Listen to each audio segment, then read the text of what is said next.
Foreword. In the late 20th century, the surroundings of Serbia have driven us to thorough examinations of all problems, their causes and consequences. Among these, a prominent place is held by Old Serbia, especially Kosovo and Metohija, and our relations with the Albanians. All previous approaches to this problem from the Serbian side have been superficial, limited, and lacking the introduction of key factors into the game. What's even worse, our leading educational and scientific institutions persistently engaged in a substitution of theses, being unquestioning advocates who had a pressing and harmful influence not only in the fields of science and history but also on politicians and diplomats. Everything went awry after the First World War and the creation of Yugoslavia, in which significant parts of its citizenship were extended and an immediate hand of an anti-Serbian Vatican conspiracy was evident. The defeat of Serbian national forces in the Second World War enabled the imposition of a pro-Catholic dictatorship of communist type, in which Serbs were second-class citizens. Conditions were created for Serbian scientific and educational institutions centered in Belgrade to become standard bearers of an anti-Serbian conspiracy. The voice of truth, the voice of science, the voice of justice, was like a voice crying in the desert, subject to ridicule or, quite often, a reason for police and judicial persecution. Undoubtedly, these transformed Serbian institutions, in which Catholics played a leading role and which were prepared for this purpose since the Berlin Congress, have dealt the heaviest blow to the vital interests of the Serbian people, and they continue to do so even today. The ideas of the Greater Albania and Albanian historical claims to Serbian lands, not only in the Adriatic and Old Serbia, but also in all other areas, were created in Western Europe, Austria, Vatican, and transferred to Belgrade, where they were propagated by the Serbian Academy of Sciences and Arts, SANU, and the University. As a corpus delicti, there is a textbook for the third grade of elementary school, a history lesson, which states, the indigenous population was affected by a great migration of peoples. The Balkan Peninsula and the Eastern Alps were devastated by the Slavs.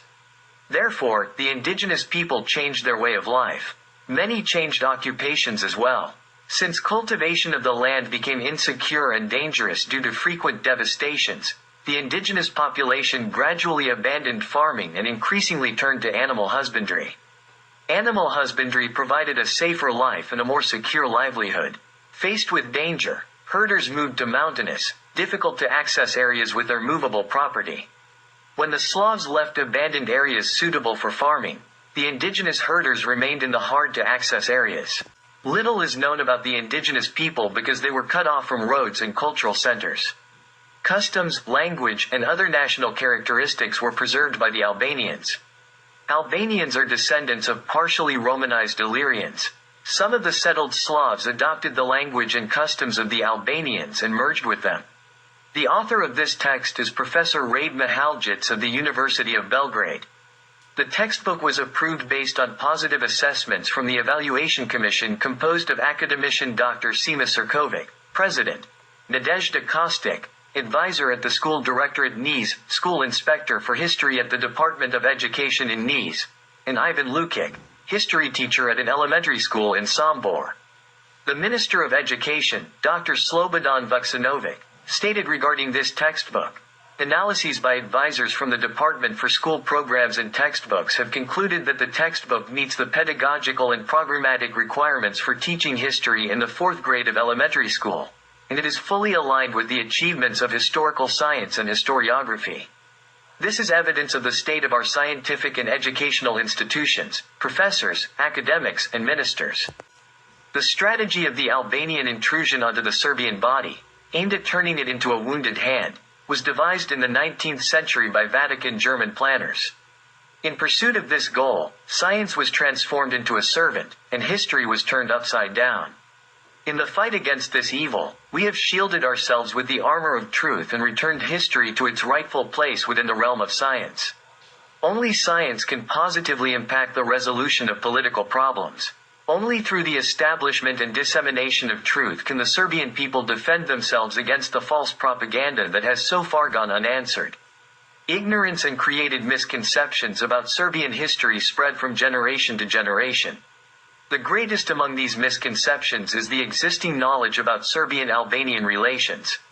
This problem cannot be solved without a comprehensive scholarly analysis and a respect for facts.